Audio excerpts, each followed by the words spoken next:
Un zeste d'info, le buzz. Envoyer des selfies coquins ou des photos intimes, une pratique qui n'est pas rare, même si ce n'est pas toujours de très bon goût. L'envoi de photos nues, est-ce une agression? C'est ce que nous avons demandé à Laurent Sirois, psychosexologue. Ces photos que l'on peut envoyer parfois son partenaire, pourquoi pas, vous, sa partenaire. C'est rigolo, ça pimente un petit peu, encore une fois, le quotidien.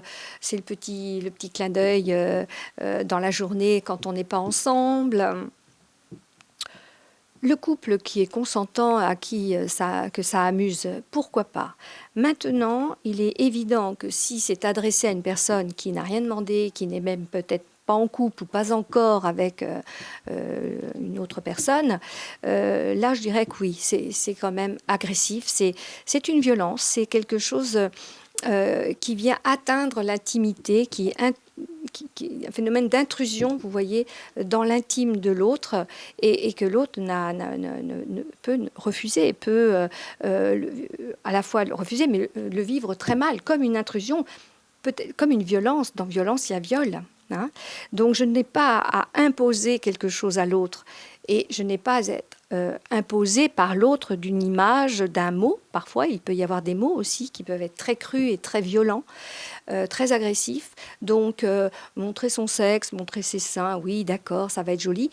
Peut-être, hein, d'une belle poitrine, un beau sexe, tout est beau dans la nature humaine. Mais attention comment on l'utilise. Et puis, attention aussi à quelque chose que je peux malheureusement voir, surtout chez les adolescents. La diffusion de ces images aussi dans les autres réseaux et les dégâts que ça peut faire dans les collèges, dans les lycées, vous le savez peut-être, et je suis sûre, jusqu'au suicide de certains adolescents. Hein. Donc, attention, méfions-nous. On en fait n'importe quoi de ces photos. Ça ne nous appartient plus une fois qu'on les a envoyées. Et attention à qui ça va être adressé, comment et qu'est-ce qu'on va en faire après coup. Des propos recueillis par Mathis Godefroy et Charlotte Brich. Vous pouvez retrouver cette rubrique en podcast audio et vidéo sur notre site et application Radio Sensation, ainsi que sur notre chaîne YouTube. Un zeste d'info sur Sensation.